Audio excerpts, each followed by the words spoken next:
Hello, my name's Jefferies. I'm an instrument maker. I specialise in orchestral percussion instruments like this rare beauty.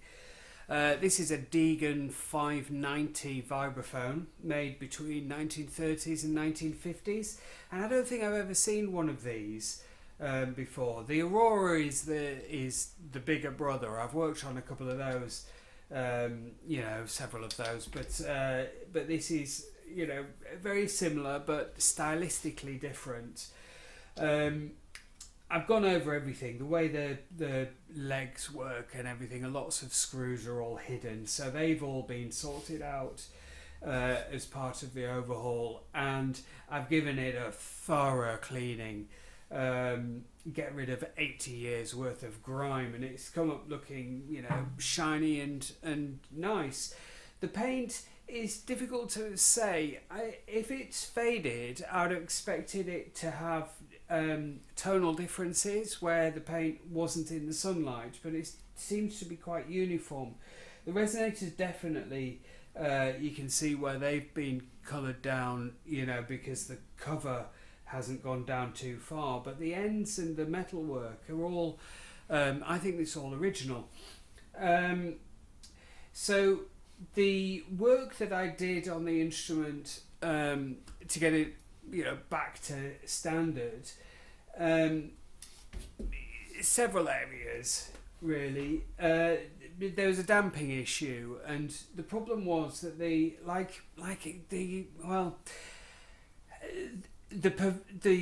common solution to damping problems is to fit a heavier spring. And this spring on this was ridiculously strong. But over time, what happens is that the spring basically just bends the rails. The wood deforms to the power of the spring.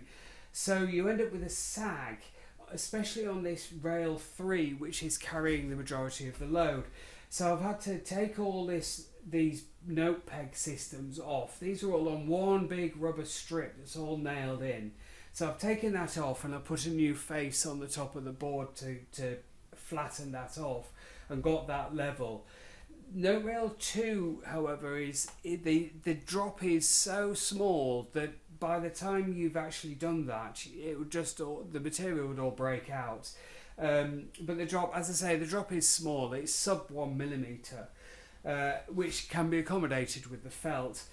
The damper bar was also bent, so straighten all that, but I actually put a new face on the front of that as well to make sure that it's level, and I modified the bracket at the lower end so that I could set the thing up parallel to the notes. Go figure.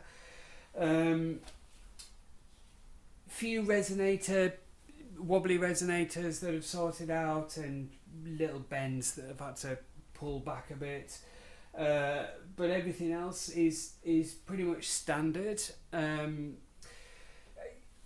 Just needed cleaning and lubricating up really, and the motors both work. There's 2 motors on this. They go at the low end of the instrument, so they're a bit awkward getting the belts on and off. But it's the way it's the way it was designed. The main issue I had with the motors, everything had gone horrible, but to get the motors out was a bit of a game. So I've changed that arrangement. I've just put a connection block in on one moment. On the far motor, they can unplug, but the inner motor, when they did the rewire and put a transformer on for the UK plug, I wasn't happy with the way it was done, and I was certainly not happy with the lack of earth continuity.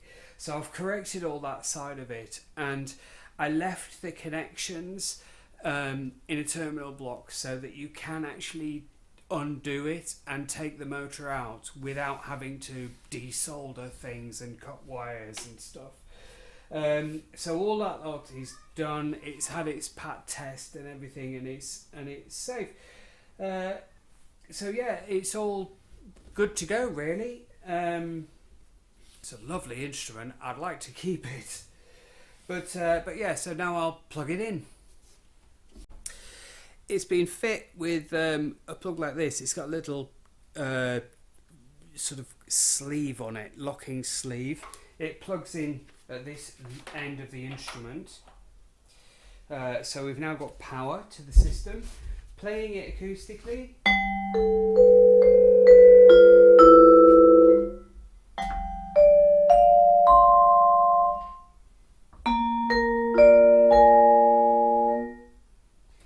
Consistent damping now, front and back. Lovely Deagan sound. There's a warmth to this, to the sound of Deagan instruments that I really like. You know, beautiful to play, beautiful to look at. You know, what can I say? This would look great in you know, in someone's lounge. It would definitely not look out of place.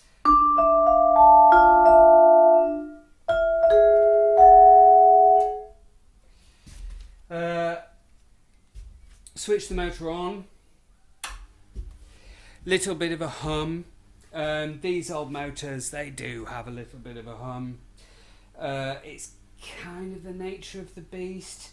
I did change the bushings to try and remove the noise, minimise the noise, but you know, there's a limit to how far you can go. I've also put little cover plates in to stop fingers from going in where they shouldn't.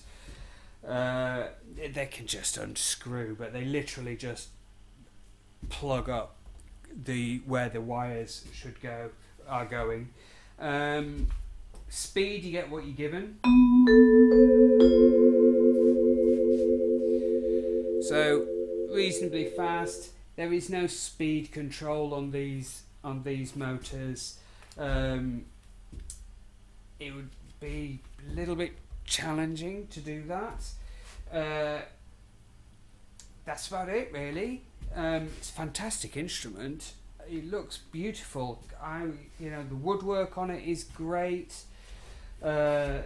Could do with a little bit of refinishing work. Well, a lot of refinishing work, you know, on the lacquering and stuff. But that's a big job, especially the resonators. Huge job.